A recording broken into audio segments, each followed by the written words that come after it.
Hello everyone and welcome to Ageless Gaming, where I tell you the facts that I know and some other random stuff that I just think of out of my head. And as always, get your eardrums ready. Alright, so this is Allie. And this is Ben.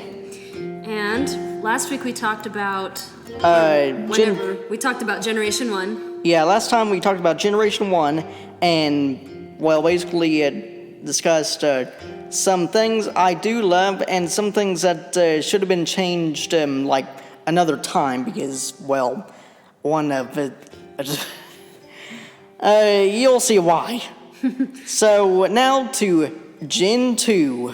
Alright, so Ben, what is different about Generation 2? Well, one thing is for sure, and that is it has dark types finally, which if you were to look at the list of all the types in Kanto, there wouldn't be a dark type listed on those types. Mm-hmm.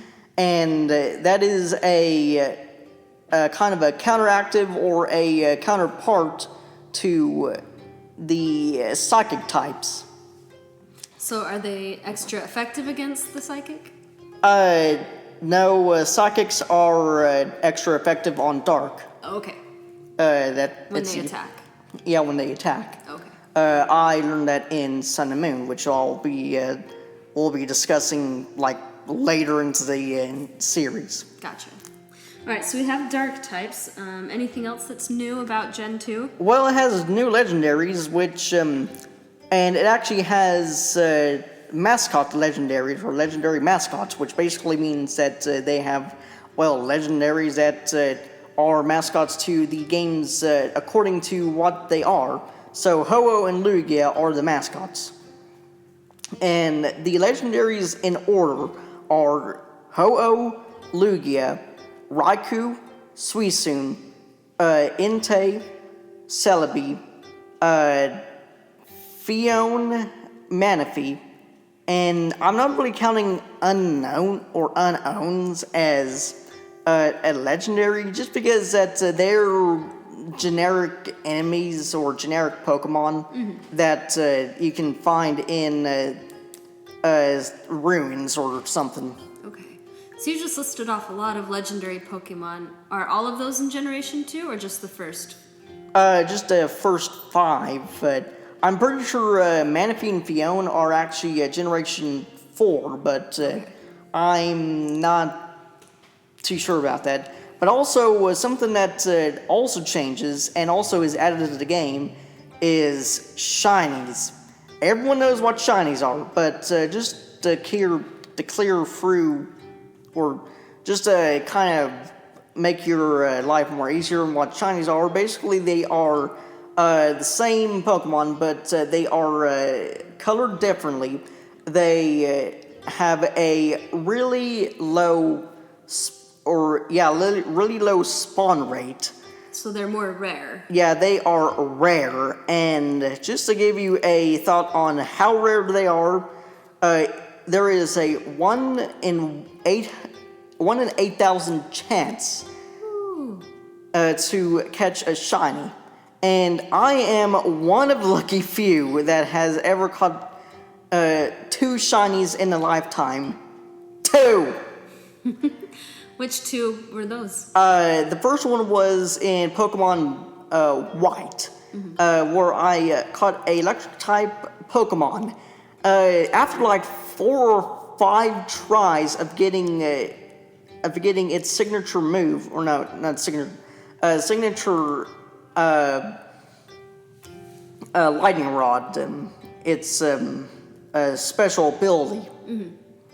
And I was just flabbergasted and surprised myself that I actually got a shiny in that game. Did you find it in the wild? Yeah, you can always find them in the wild. Okay. And the second one is a shiny Bellsprout. In Generation 1, when it just... It happened.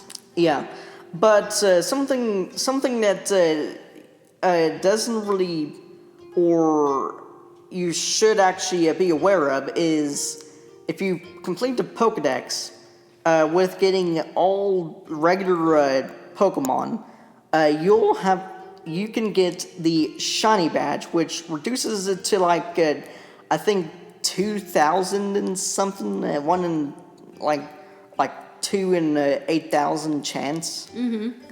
Yeah, which is still high. Yeah.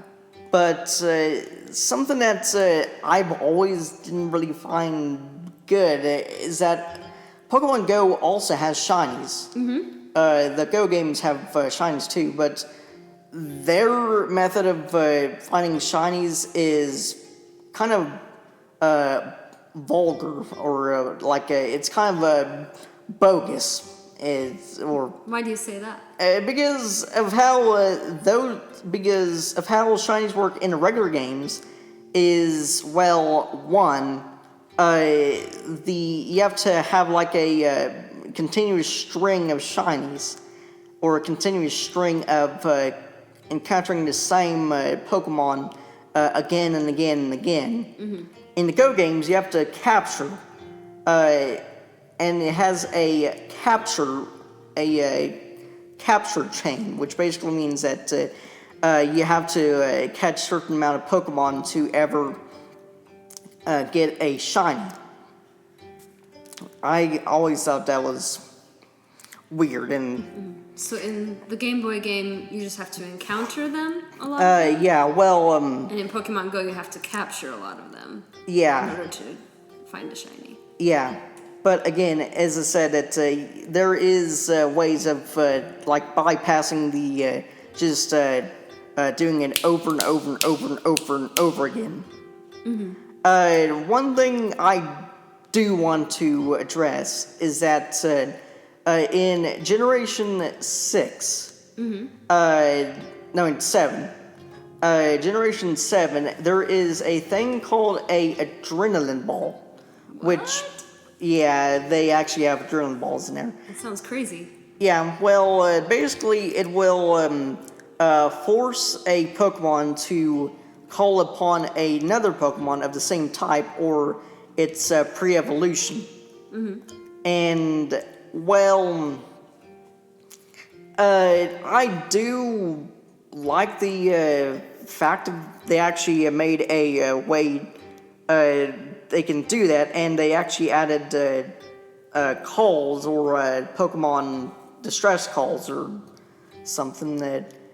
But if you're a guy that just wanted to complete the entire game in, let's say 24 hours or so, then the adrenaline ball would be for you. But I'm just those guys that don't really care about shinies too much. But when I first got my, when I got both of those Pokemon, I was dumbstruck and awestruck at the same time. Nice. That was probably a very happy day for you. Yeah. And, well, and as always, there is always a professor in, well, every Pokemon game. And they are all named after trees, like Professor Oak is an oak. Then there is Professor Rowan, I think no, that's Generation 3, I think, but I forget who's next, but I think Pokemon Go has Professor Willow. yeah, Willow would. And you'll kind of go and see down the line that everyone gets a chance, and Generation 5 gets a kind of a gender swap. There was a female one because all of them were were actually males. They were guys. Yeah, and yeah, I just think that's kind of funny that they done that, and yeah. I think it's nice to have a female doctor.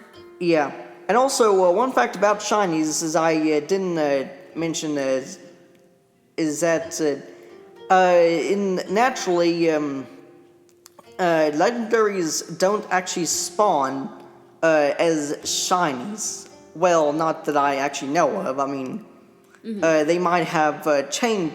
They've changed that in later versions or later games, but in like generations 1 and through 1 and 3, I think.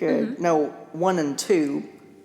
They actually have changed that, and yeah, I just and also I didn't get to say this, but I did want to talk about Pokemon rumors. Is that people have actually kind of rumorized, is if that's even a word. But spread rumors. yeah, spread rumors, and one rumor gone around is that in Cerulean City in Generation 1, you could find a Mew under a truck if you used strength on a truck. But over the years, it's basically been proven false. It's basically been put down, and like, I mean, there probably are like a lot of other rumors out there about Pokemon that are so common that they outlast the common Pidgey. Nice. Oh man, we know there are lots of those Pidgeys everywhere. Yeah. And also new Pokemon, like new Pokemon, but they also have pre-evolutions too for the other Pokemon that haven't actually had a pre-evolution since Gen 1. One notably is Pikachu. He has a pre-evolution finally in the form of Pichu. And this is in Generation 2? Yep, this is all in Generation 2. Sure, there is also Igglytuff, which looks odd, but it kind of looks like he doesn't have any mascara on or something. I mean, some people might think it's weird and creepy. Some people think it's cute, but I don't know. I mean, it's your call. Right. Either way, it's like a baby Jigglypuff. Yeah. And what others? I can't think of any more, but yeah, that's just Smoochum. yeah, Smoochum, Jinx's. No, I think that might be in like Generation 4 maybe, but I don't know. I mean, I didn't do my too much research on it because I kind of knew some of the stuff, but yeah. And also, one thing I do want to point out is, again, like, I forgot to say this, but I wanted to save it for this episode, because in the anime, when Ash saves Pikachu, and Pikachu saves Ash from a bunch of Spearows, a bird comes out flying in the sky, gracefully and graciously lending Ash and Pikachu power and, more importantly, healing him. And what is that bird, you ask? And that's from the very first episode. Yeah, the very first episode, they actually leaked Pokemon Gold and Silver in that episode. That's impressive. Yeah, so what was that bird? I want to know. Ho-Oh. They actually did that, and I don't know why, but I mean, I kind of get that some people do want to leak other stuff, but Well, it makes I mean, it exciting. 'Cause yeah. the whole time you're watching Yeah. the first season, you're saying, but what about that bird?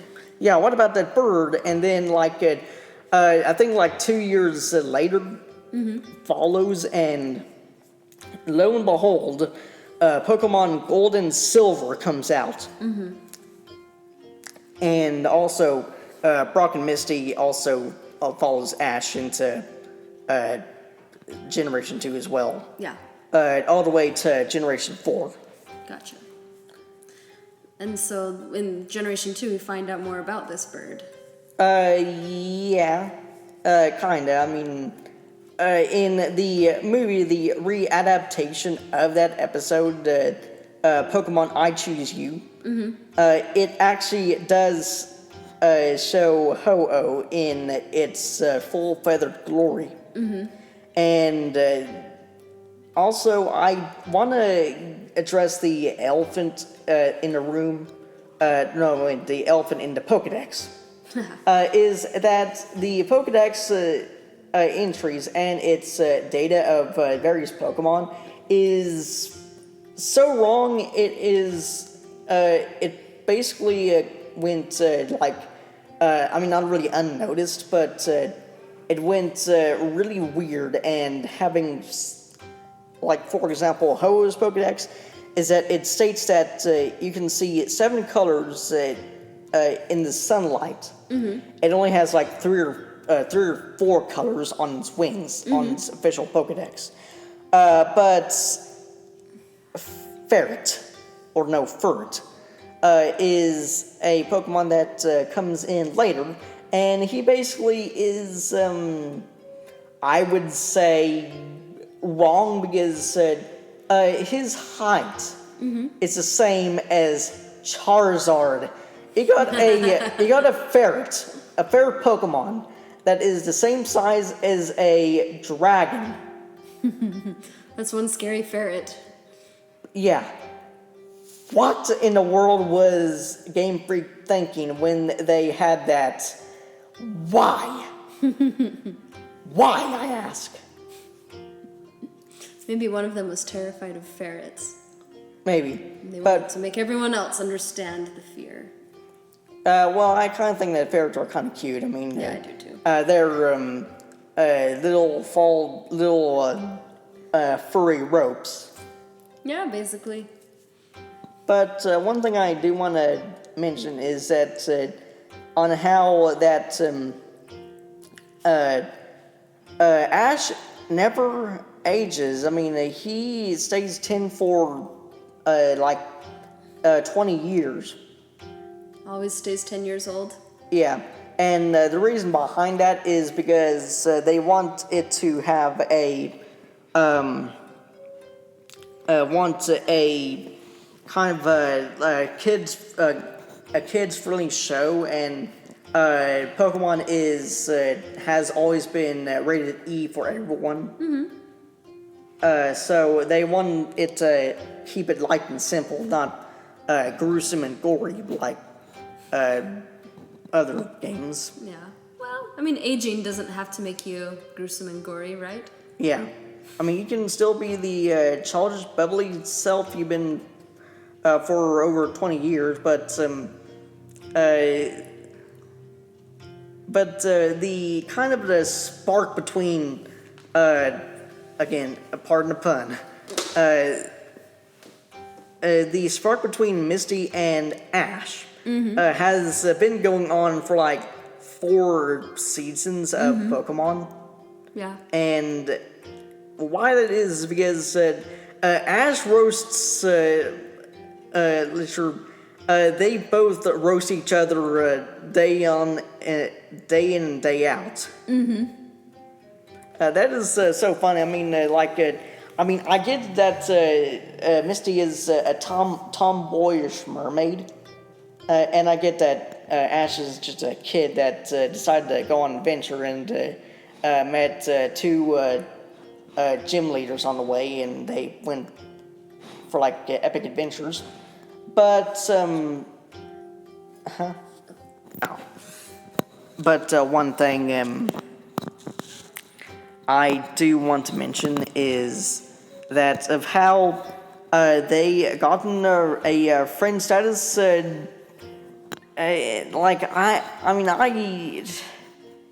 It's kind of hard to explain. But basically, Ash and Misty are in the friend zone, right? Yeah, and Brock and Ash are in the best friend zone, and Brock is in his own little lovey-dovey world. I mean, he and also what's the deal with his eyes? He always has them closed. I get it that he goes gaga over girls, but they act, and I will explain some of this later, but there will also be a person in the anime that kind of tries to, in Generation 6, actually.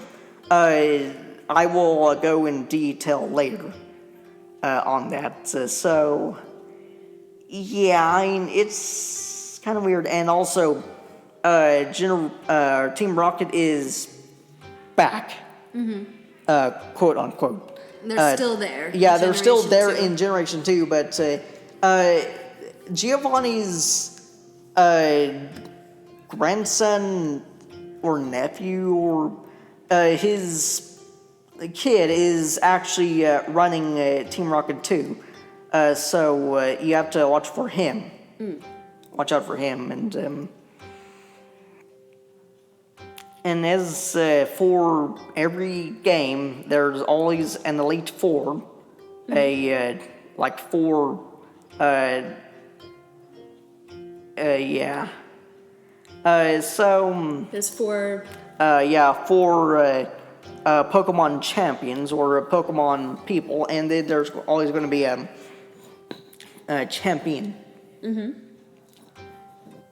And as for every other person that's a fan of the games and of the series in general, there's always going to be a fanboy or a guy that likes the idea and concept of Pokemon, and I am subjected to that.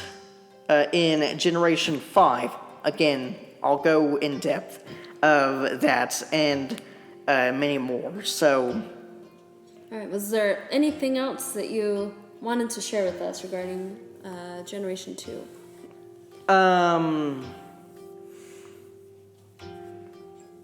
Well, not really Generation 2, but the actual game in general, Okay. or actual series in general, like and with the